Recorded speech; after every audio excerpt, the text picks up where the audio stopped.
When people talk about power in China, they usually picture a single figure at the top and assume everything flows downward from there. One man, one party, absolute control. That image is simple, clean, and completely misleading. It's comforting because it fits how Western systems work, but China does not run on a single command chain. What actually drives the country is far more complex and far more interesting. Beneath the speeches, slogans, and headlines exists a machinery most outsiders never see, a system built not on one source of authority, but on multiple power structures operating at the same time. China is not governed the way most democracies are, and it is not managed the way classic dictatorships function either. Instead, it runs on overlapping systems that sometimes reinforce each other and sometimes quietly compete. This tension is not a flaw, it is the design. It explains how China can appear rigid at the top, yet wildly experimental on the ground, how it can suppress dissent while encouraging ruthless economic competition, and how it can produce both massive inefficiency and astonishing growth at the same time. Western analysts often ask the wrong question. They focus on who is in charge, when the real question is how power actually moves. Who decides where money flows? Who gets promoted and who disappears? Who is rewarded for success and who pays the price for failure? The answers don't sit solely in Beijing, and they don't come from ideology alone. They come from incentives, career ladders, and quiet bargains made far from the spotlight. To understand China's rise, its contradictions, and its future direction, you need to understand these hidden engines. The first operates at the local level, where cities compete like corporations and mayors behave like venture capitalists. The second functions inside the party itself, managing millions of officials through a ruthless internal evaluation system.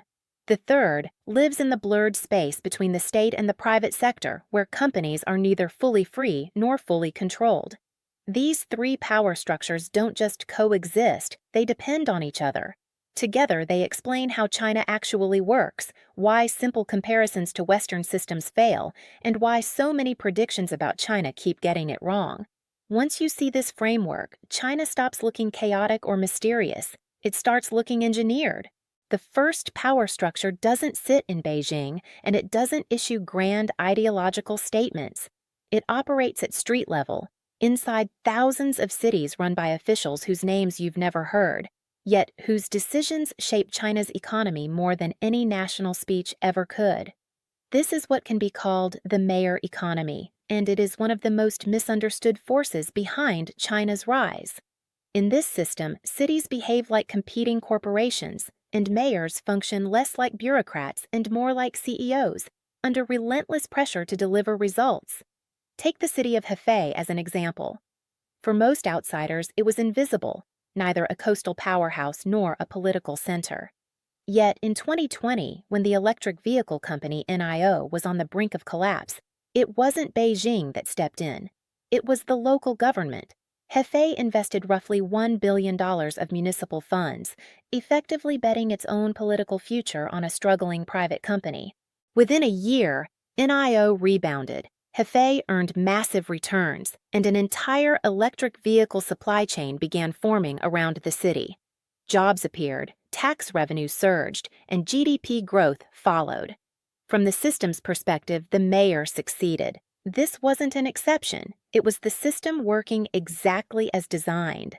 China's central leadership sets broad strategic goals: technological upgrading, industrial dominance, economic stability. But execution is pushed downward. Local officials are judged primarily on performance, and for decades that performance was measured above all else by economic growth. Promotions, demotions, and political survival hinge on numbers. Miss your targets and your career stalls or ends. Hit them and you move up. The result is a form of state-managed competition on a scale the world has never seen. Cities race against each other to attract investment, build infrastructure, and incubate industries. One city focuses on electric vehicles, another on semiconductors, another on biotech. This is not free market capitalism, but it's also not rigid central planning. It is incentive-driven experimentation, where failure is punished quietly and success is rewarded aggressively. This structure explains how China can move fast, take enormous risks, and constantly reinvent its economic landscape without rewriting national policy every year. It also explains the excesses, overbuilding, debt, and wasted projects. But at its core, the mayor economy turns local ambition into national momentum, making growth not just a policy goal, but a personal survival strategy for those in power. The second power structure is invisible to most outsiders, yet it may be the most important of all. It is not a ministry, not a police force, and not a single leader. It is a system that quietly manages tens of millions of people inside the state itself. This is the internal cadre engine of the Chinese Communist Party, often described as the world's largest human resources machine. While elections decide power in many countries, in China, power is allocated, evaluated, and recycled through this internal mechanism long before the public ever hears a name. Every official in China, from a village committee head to a provincial governor, is appointed, not elected. Their entire career is tracked inside a centralized evaluation system. Performance is constantly measured, compared, and ranked. For years, the core metric was economic growth, but it was never the only one. Social stability, infrastructure delivery, environmental targets, poverty reduction, and later anti-corruption results all feed into an official's score. This means that governance in China is not just political, it is competitive. Officials are not merely loyal, they are constantly being tested. This structure creates something the West often misreads.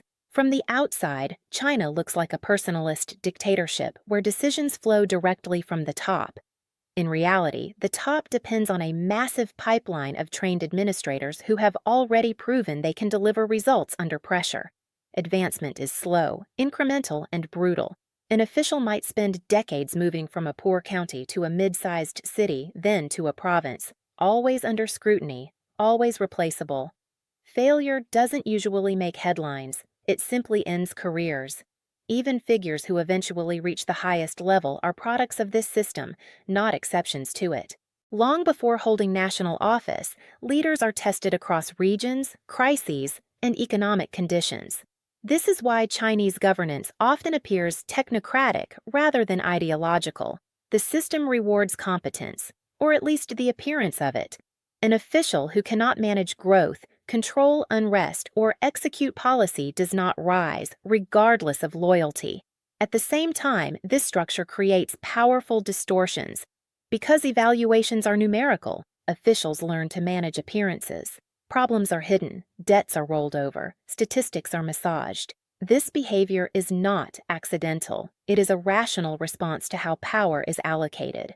When survival depends on performance metrics, the temptation to delay bad news becomes overwhelming. This is why corruption and data manipulation coexist with genuine administrative capacity.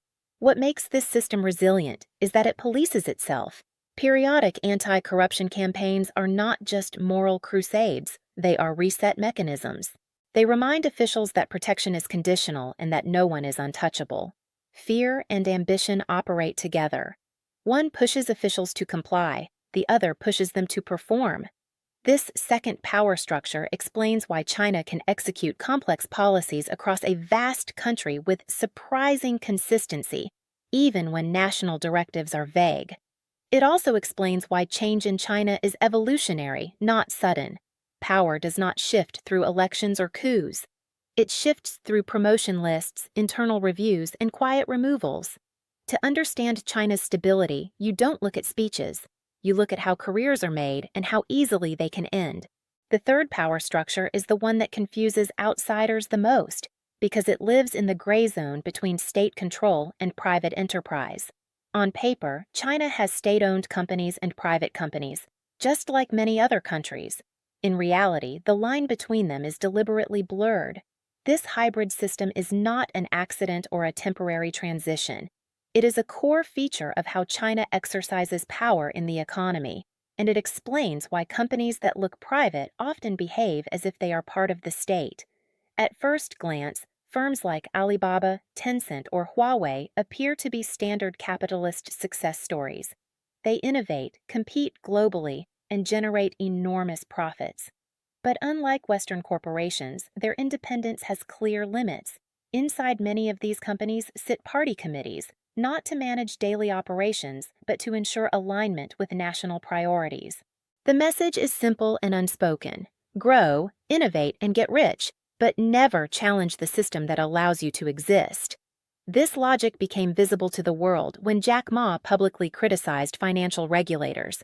Shortly afterward, the IPO of Ant Group, the fintech arm of Alibaba and a company deeply embedded in China's financial system, was abruptly halted. It wasn't just about one speech or one billionaire. It was a signal. Private power is tolerated only as long as it does not threaten systemic stability or political authority. Profit is welcome. Autonomy is conditional. At the same time, the state does not smother private enterprise. In fact, it depends on it. Private firms generate the majority of urban employment, innovation, and tax revenue. To reconcile this contradiction, China developed what is often described as a red hat approach. In earlier decades, entrepreneurs disguised private businesses as collective or state-linked entities to survive ideologically. Today, the logic is reversed. Private firms are celebrated, but they must symbolically and structurally acknowledge the party's ultimate authority. This hybrid model creates unusual advantages. Private firms retain flexibility, speed, and competitive pressure, while gaining access to state-backed financing, policy protection, and massive domestic markets. State-owned enterprises dominate strategic sectors like energy, finance, and infrastructure, providing control and stability, while private firms drive efficiency and innovation elsewhere. The system absorbs the strengths of both capitalism and state planning, while discarding their ideological purity. Nowhere is this interplay clearer than in cities like Shenzhen. Once a fishing village, it became a laboratory where local officials, private entrepreneurs, and national policy aligned. Political incentives pushed mayors to attract business. The cadre system rewarded those who delivered results. The hybrid corporate model allowed firms to grow rapidly without threatening state authority. The outcome was explosive growth that looked organic from the outside but was carefully scaffolded from within. This third power structure explains why predictions of China liberalizing like the West repeatedly fail. The system is not evolving toward Western capitalism. It is evolving toward tighter integration between political control and market forces. When the state feels confident, it loosens the reins. When it feels threatened, it tightens them. The rules shift, but the hierarchy does not. Together with the mayor-driven local competition and the internal party cadre system, this hybrid corporate structure completes the picture. Power in China does not flow in a straight line. It circulates through incentives, careers, and controlled flexibility. Understanding this is essential because it shows that China's system is not static. It is adaptive, experimental, and designed to survive its own contradictions. When these three power structures operate together, something unusual happens. China stops looking like a rigid command economy and starts behaving like a living system, one where pressure, ambition, and fear are carefully balanced to produce motion. The mayor economy pushes local governments to compete relentlessly. The party's internal cadre system filters and promotes those who survive that competition. The hybrid state-private model channels market energy without surrendering political control. On their own, each system has serious flaws. Together, they create a feedback loop that has powered China's rise for 4 decades. This is why China can launch massive initiatives without relying solely on central micromanagement. When Beijing announces a national priority, whether it is electric vehicles, artificial intelligence, renewable energy, or strategic manufacturing, it does not need to dictate every step. Local officials immediately interpret the signal and race to align themselves with it because they know their careers depend on being early and successful. Private firms move just as fast because policy alignment unlocks land, loans, permits, and protection. The party cadre system then observes the results and elevates the winners, turning local experiments into national models. This structure also explains why China often appears contradictory. One year it encourages tech expansion, the next it cracks down. One decade, it prioritizes raw GDP growth. The next, it suddenly emphasizes debt control, environmental targets, or social stability. From the outside, this looks chaotic or authoritarian. From the inside, it is recalibration. The center adjusts incentives, and the system responds. Officials who fail to adapt fall behind. Companies that misread political boundaries are corrected or removed. But this same system generates its own risks. Because officials are rewarded for performance, they are tempted to borrow aggressively, overbuild, and push problems into the future. Entire cities can rise faster than demand justifies. Debt piles up quietly at the local level. Data becomes unreliable because no one wants to be the first to report failure. These are not accidents. They are the predictable side effects of incentive-driven governance. What makes the system resilient is that it tolerates a surprising amount of internal damage as long as overall momentum continues. China does not require perfection from each component. It requires net progress. When problems grow too large, the center intervenes selectively, punishing excesses, rewriting metrics, and signaling a new direction. This ability to absorb mistakes without abandoning the system is one of China's least understood strengths. Most foreign analysis fails because it looks for a single lever of control. In China, power is distributed but not democratic. It is fragmented but not weak. Authority flows through careers, budgets, and permissions rather than ballots or courts. This makes the system difficult to predict, but also difficult to break. Understanding this interaction is essential because it explains why China does not behave like past authoritarian states, and why comparisons to the Soviet Union often miss the mark. China's power does not come from rigid obedience. It comes from managed competition inside a controlled political framework. That combination, more than ideology or personality, is what has driven its transformation.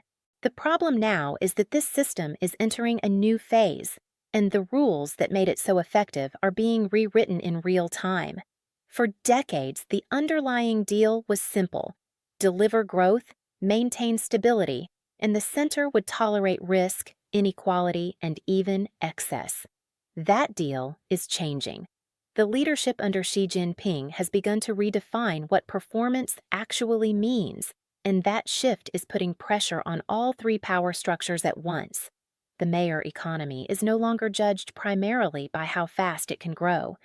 Debt levels, environmental damage, housing affordability, and social cohesion are now part of the scorecard. Local officials who once would have been promoted for building aggressively are increasingly punished for creating ghost cities or financial risks. This slows the system down, but it also makes it more defensive. Officials become cautious, approvals take longer, and experimentation becomes riskier when failure is no longer tolerated. The very incentives that once encouraged bold bets are now producing hesitation. At the same time, the party cadre system is tightening.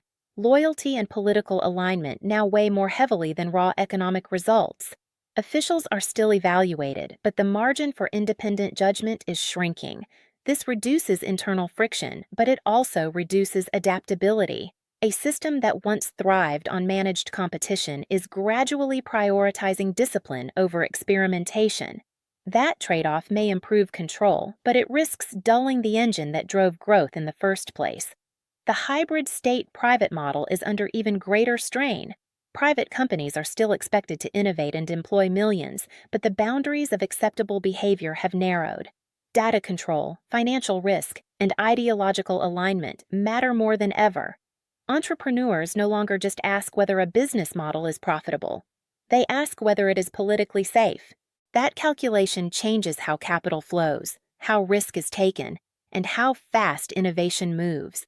None of this means China is collapsing or abandoning its system. It means the balance inside that system is shifting.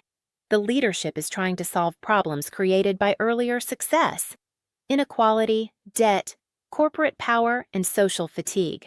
The danger is that in tightening control, it may weaken the very feedback loops that made correction possible in the first place. This is the paradox at the heart of China's power. The system works best when incentives are clear and competition is fierce, but stability demands limits on both. How China resolves this tension will determine whether its model continues to outperform or slowly loses momentum under its own weight. The future of China is not decided by one man or one policy. It is decided by how these three power structures evolve together and whether they can adapt without breaking the balance that made them so effective. So when people ask who really runs China, the most honest answer is that no single person does. Power in China is not a straight line flowing down from the top. It is a system of pressures, incentives, and boundaries that shape behavior long before any order is given. The mayor economy turns cities into competitors and officials into risk takers. The party's cadre system filters millions of people through relentless evaluation, promotion, and fear of removal. The hybrid state-private model captures the energy of markets without surrendering political control. Together, they form the machinery that actually moves the country. This is why China can look contradictory from the outside and yet remain coherent from within. It can encourage entrepreneurs and restrain them, empower local governments and discipline them, demand loyalty and reward performance at the same time. None of this is accidental. It is the product of a system designed to survive pressure, absorb shocks, and adapt without changing its core structure. Understanding this matters far beyond academic interest. These power structures shape how China responds to crises, how it competes with other economies, and how it projects influence abroad. They explain why predictions of sudden collapse rarely come true, and why simple comparisons to Western democracies or past authoritarian states keep failing. China is not following someone else's script. It is writing its own in real time. The real question is not whether this system is strong or weak. It is whether it can continue to evolve without undermining the incentives that made it successful. If competition fades into caution, if innovation gives way to compliance, the engine slows. If control loosens too much, instability follows. China's future depends on how well it manages that balance. If this breakdown changed how you see China, keep questioning the easy narratives. The most important forces shaping the world are often the ones operating quietly, beneath the surface, where power is measured not by speeches, but by who gets promoted, who gets funded, and who gets left behind.